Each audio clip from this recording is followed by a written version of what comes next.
important broadcast. It will teach you a lot about not only the conflict in Minneapolis with ICE, but the world. And I'm going to go through this in a very methodical way.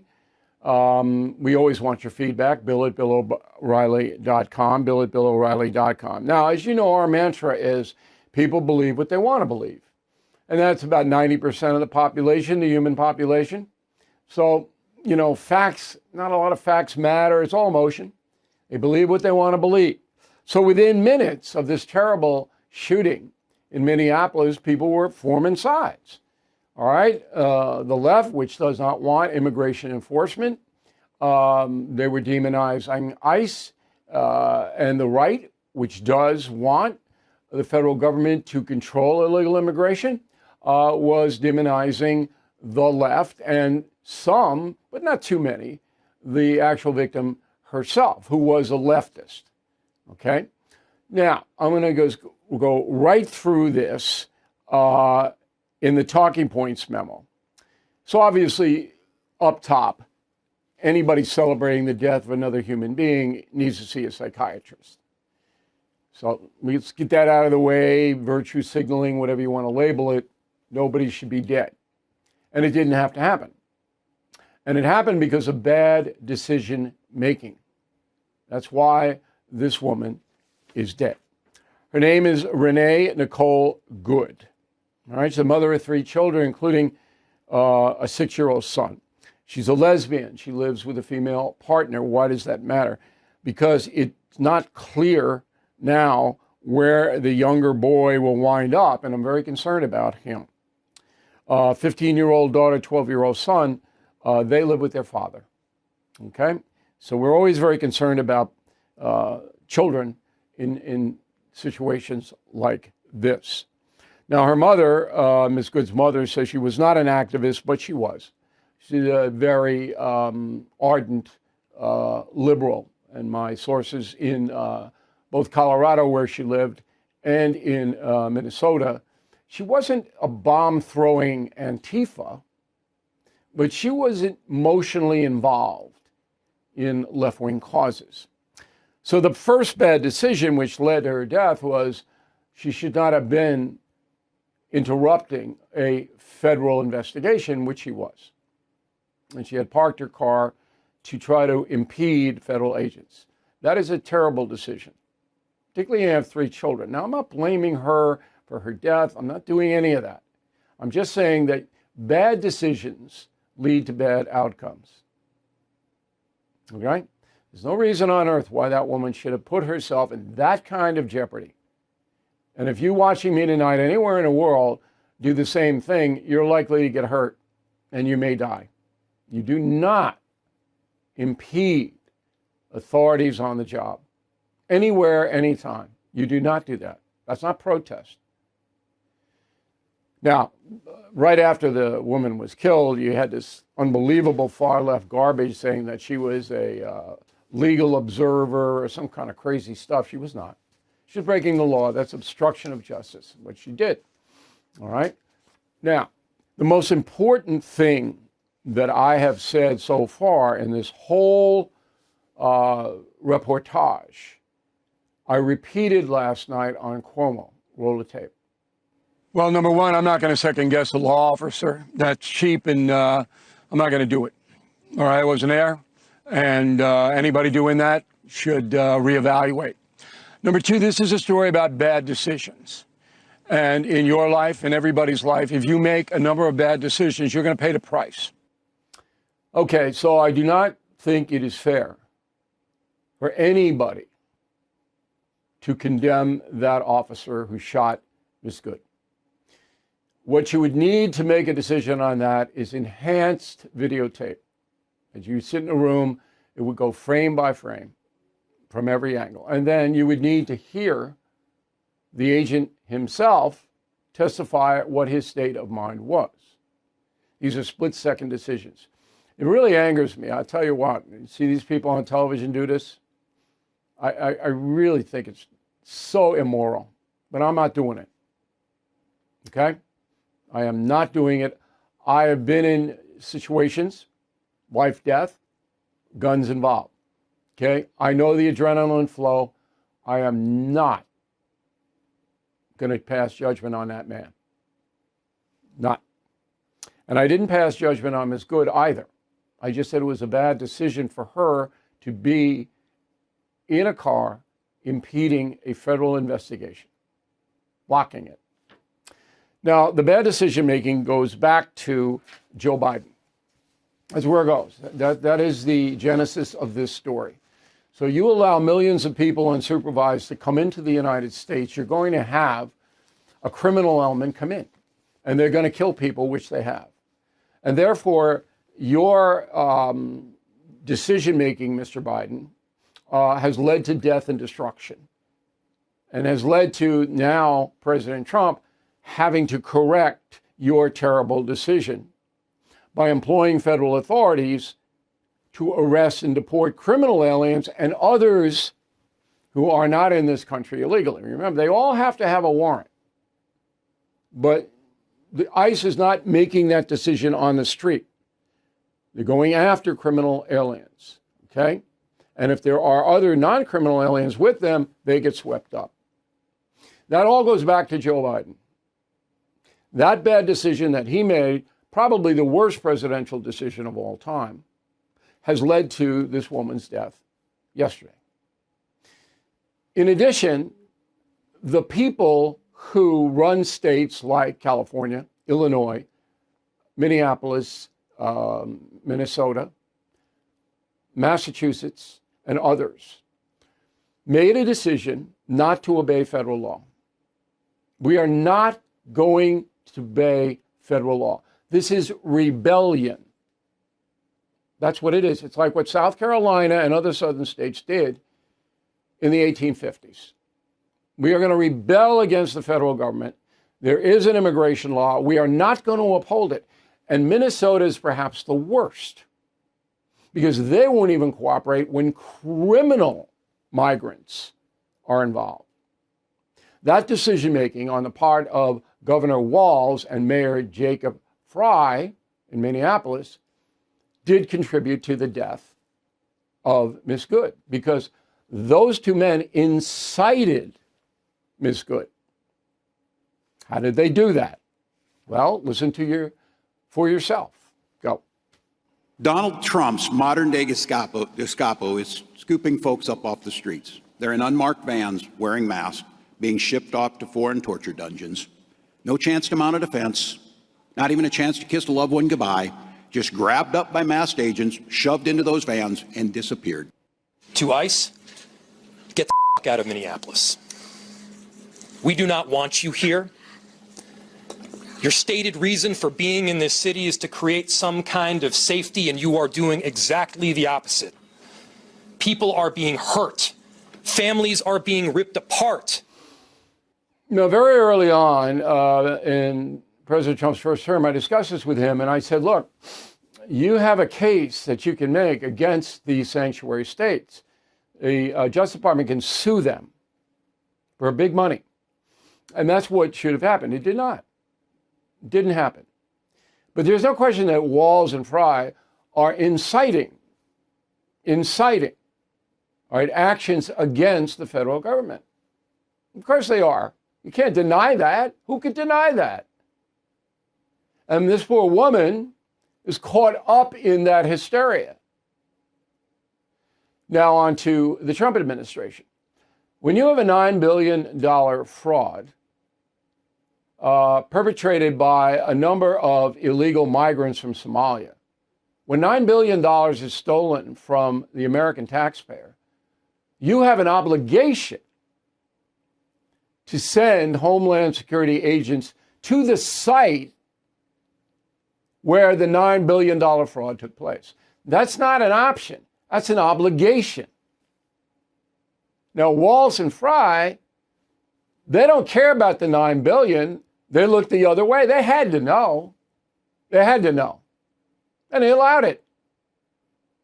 So you can't deal with them. They're in rebellion against the United States.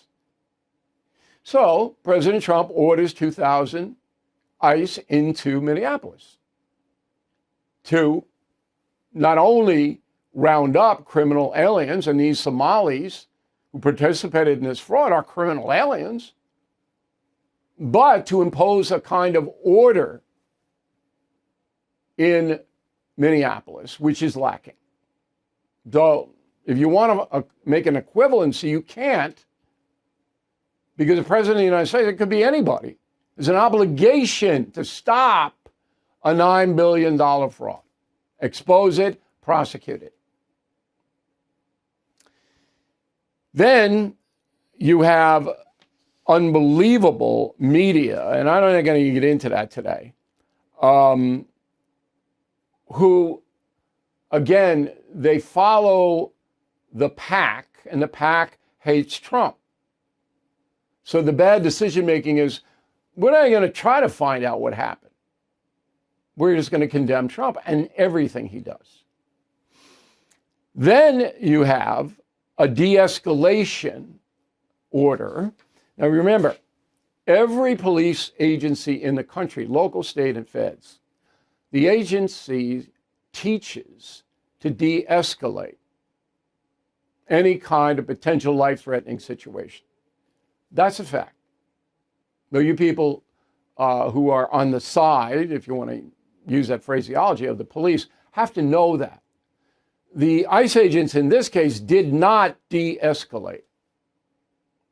They didn't. And that's a fact. Now, I'm not condemning anybody. I'm just saying that de-escalation is the rule of the land in police agencies. A lot of people don't understand that. And that did not happen in Minneapolis yesterday. Okay, so all of these things were swirling around when I went on News Nation last night with the three Americans, Cuomo, Stephen A. Smith, and myself. Roll the tape. Bill O'Reilly, may I chime in and speak? May I chime in and speak to you directly, Bill? Here's where I'm disappointed, Bill. Here's where I'm disappointed, Bill, in your response. So you can have an opinion about her, but you can't have an opinion about the officer, even though you've seen the video numerous times. You've seen the video. I've watched it 10 times. I can't put myself in his shoes. I think it's irresponsible to do that. Okay. Because I don't know the state of mind of the man when a vehicle is coming at him. It's irresponsible to do it. I'm not going to do it. Okay. I'm coming to you. Let me be irresponsible. A 37-year-old woman, she wasn't coming down the street going 90 miles an hour. She was stationary. She was still. And then she took off. So you had to move out the way as she was taking off, okay? And you shoot her in the head? Wait a minute. Let me reply to that. I'm for de-escalation. I support de-escalation. In every kind of a situation, not just this. I don't want to see anybody die. All right? So if I were there, I'd like to think that I would have tried to de-escalate. But it's not fair of me, because I don't know the state of mind of the officer when he sees a vehicle lurch forward, and I'm not going to condemn him. I am not going to do that, no matter how many videos you show. Show it to a grand jury, a federal grand jury, and let them decide after forensics and this and that, and hearing the officer. Okay. What she did is not worthy of the death penalty, but it's about where you start the chain of causation, Stephen A., with about why they were there in the first place. Well, I wanted to throw out this question to Bill, in all honesty, because I appreciate his candor. I don't agree with his position totally, but I respect it, and I respect where he's coming from. What I would ask you in return is this, Bill. So, of course, where things start, that matters. And we understand that. That was instigated by her action. Some people was on the left will say it's instigated by ICE because they shouldn't be there, blah, blah, blah. I'm not going there. Stephen A., you got a big vehicle coming at you from 10 feet away. That's a situation. He was right in front of the car. And let the people deliberate on it. There is a system. All right? And I will trust what the people in a federal grand jury or whatever forum decide. Not us. And that's the right way to handle this. Now, there is a report that the federal government is not turning over all the evidence to the local authorities in Minnesota. I'm not surprised by that. The FBI does not trust law enforcement in Minneapolis. They simply don't trust it. And neither do I, because they're under the orders of Walls. And Walls is a fanatical anti-Trump in rebellion to the United States guy. That's the truth. All right. Now, going forward, the Trump administration is not going to capitulate to this, and they shouldn't. There has to be order. The laws have to be enforced. But the sanctuary places, you got to take action against them. You got to stop this. All right, these sanctuary people, the FBI should interview Jacob Fry and Governor Walz and say, look, you're on the verge of incitement here and rebellion here. That's where you are, because that's what the truth. You can't have this. And we had it before the Civil War, and anybody who's read my book, Killing Lincoln or Confronting the Presidents, knows it. You can't allow this stuff, or you're not going to have a country. Okay, so finally, we're going to say honest story. And on Monday, we'll encapsulate it again. But I'm going to offer mass for both the victim and the officer on Sunday. I want you to know that. And that's a memo. If you had one holiday wish, would you wish to be debt-free? Well, I may have a solution for you. Before year end, credit card and loan companies close out their books, meaning lenders might be able to open negotiations, which gives you leverage. And Done with Debt knows how to use that to negotiate hard on your behalf. They monitor lender trends and pressures to help you escape from crushing debt without bankruptcy or new loans. From month one, Done with Debt works to reduce your total debt, leave you with more money every month. Start now, because your leverage may disappear at year end. Chat for free with a Done with Debt specialist at donewithdebt.com. That's donewithdebt.com, donewithdebt.com. And don't forget to tell them O'Reilly sent you. Jeffrey Halstead joins us from Las Vegas. He is associated with the Genesis operation. It's an emergency management company. Mr. Halstead used to be the police chief of Fort Worth, Texas, big job. And then he went federal. Okay, also worked with a variety of state law enforcement agencies. So why do you think this is a big drop in particularly violent crime in the USA? Well, thank you, Bill. It's a great opportunity to speak with you. So one of the true reasons you can see this is because we in the law enforcement culture have innovated, we have deployed technology, and we are working better together than ever before in the history of American policing. With that said, real-time crime centers, fusion centers, the ability to work city, county, state, and federal all collectively to find bad people, it's happening faster than ever. But you are right. Some of these policy changes can make these numbers shift a little bit in different directions. But I can say on behalf of the American law enforcement mission, it is strong after coming back from a defund movement and really almost villainizing all these officers. They're out there working day in and day out to keep Americans safe. Is it high tech that's aiding the officers on the street? Is it making it easier to prevent crimes? Because, for example, here on Long Island, where I am, they have what they call shot. The police in Central Place can hear any gunfire that takes place, and you get the units there very quickly. And then the bad guys know that they're being surveilled much tighter than they used to be. Is that part of it? Absolutely, that's part of it. Good analogy, and I'll expand on that a little bit. Now we have drones as first responders, where our goal in law enforcement will get to emergency calls in less than 5 minutes. Drones are there in 30 seconds. And then with license plate reader technology deployed all over major, city and metropolitan regions, they're scanning thousands of license plates per second. So once we get a hit and it's announced to everybody there, and we have drones as a first responder with these other shot spotter technologies, it's bad days for serial criminals, because they even talk on some of their criminal podcasts how much they hate drones and advancing technology because they can't get away fast enough. Okay. So the high tech, and I'm sure the artificial intelligence to come, is a big tool to stop crime, to inhibit bad people from doing things because the odds of them getting caught are higher. But in some municipalities like New York and San Francisco, LA, Chicago, the prosecutions have dropped. So you can steal in California less than $1,000 and you're not charged with a felony, or you're not charged at all. How has that hurt law enforcement?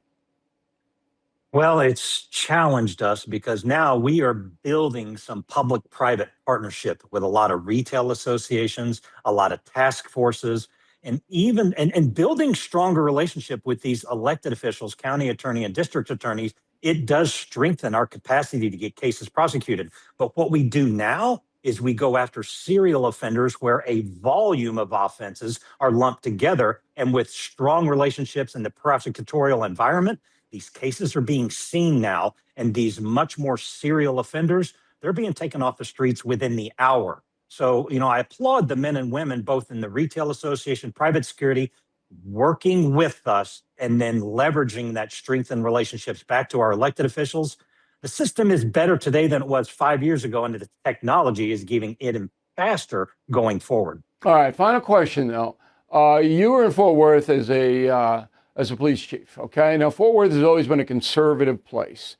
Tarrant County, right? Yes, sir. And then I was working in Dallas for the ABC affiliate there. Dallas is a liberal city. And the difference in crime fighting was, pretty stark, and just 20 miles away between your crew in Fort Worth and the Dallas crew.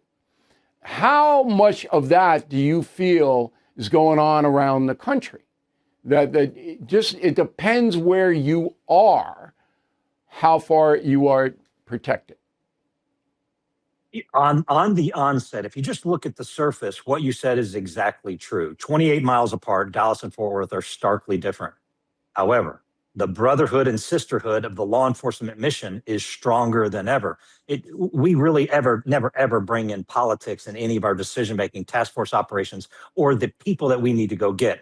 And we are trying to strengthen those partnerships with technology so we can work collectively together and faster. I never had a doubt. I have a little bit of doubt about the Minneapolis police chief after hearing him today say that the woman who was shot in Minneapolis was fleeing the scene. I don't believe the evidence is going to back him up, and that's going to be a problem. And you know as well as I do, because you're a guy that your operation, Genesis, operates everywhere in the United States. There is a big difference among how law enforcement is seen. Mr. Offset, thanks very much. We really appreciate your expertise, and I hope we can talk again soon. Thank you. All right, folks, let's talk about the timeshare nightmare. If you are stuck paying endless maintenance fees, special assessments, it is time to call my friends at Lone Star Transfer. With more than a decade of experience, they lead the way in the timeshare exit industry with exclusive solutions. Lone Star Transfer makes timeshare exits quick, easy, and guaranteed in writing. Over the past 15 years, this family-owned company has helped more than 30,000 owners break free from their timeshares. They have earned an A+ rating with the Better Business Bureau and thousands of 5-star reviews. I've endorsed Lone Star Transfer for more than 5 years. Now, because they are the only company that I trust to deliver results for my listeners. For a free consultation, please call 855-551-7066, 855-551-7066, or you can visit LoneStarTransfer.com. You've heard me talk about All Family Pharmacy before, and I'll keep talking about them because they are truly doing things right. They're fast, reliable, and they care about getting people the meds they need without all the runaround. When you don't want to wait in line and would rather get your meds delivered to your door, you need All Family Pharmacy. When everyone around you is sick and you want to be prepared, you need All Family Pharmacy. And when your doctor says they will not prescribe ivermectin, you need All Family Pharmacy. They've got everything antibiotics, antivirals, Tamiflu, blood pressure meds, more. Order online. Once approved by the doctors, your medication ships straight to your door. Be prepared for whatever this new year brings. Please visit allfamilypharmacy.com/Bill. Use the code BILL10 to save 10%. Final thought. So WABC, as I mentioned before, is our flagship radio station. We have 300 radio stations around the country carry my commentary. And we're very pleased to be on WABC, which is the dominant number one, not only in the New York metropolitan area, which is the biggest market, but around the country, because you can access WABC radio from your computer now, from your smartphone now. Just punch up WABC News Radio Live, and there it pops up. So I was on Sid and Friends this morning, of course, talking about Minneapolis. Roll the tape. So we get every morning the blast that these dishonest people send out to the media. It's really unbelievable how they do it. And then politicians and pundits pick up the exact wording. So this is a legitimate observer, this woman who was killed. Now, she's not a legitimate observer. She was breaking the law by what she did. And that's why she's dead. And I feel terrible. You're a 6-year-old child. Yeah. This woman. Right. So anybody that celebrates that or is happy that she's dead, you need to see a psychiatrist. And by the way, not only is nobody happy she's dead, but the person that is least happy that she's dead is this poor cop. Of course. His life now is in absolute turmoil. So anyway, a heads up on WABC, well worth seeking out. I'm on there on Katz and Cosby Mondays at the end of their program, on Sid every day, commentary, and then an extended segment at 9 a.m. on Thursdays. So if you want to check us out. Very nice of you to watch us tonight. We got a whole bunch of stuff coming over the weekend. Stay close to BillO'Reilly.com, and we'll see you again on Monday. Thank you for watching. To view full episodes of the No Spin News anytime, sign up to become a BillO'Reilly.com premium or concierge member today.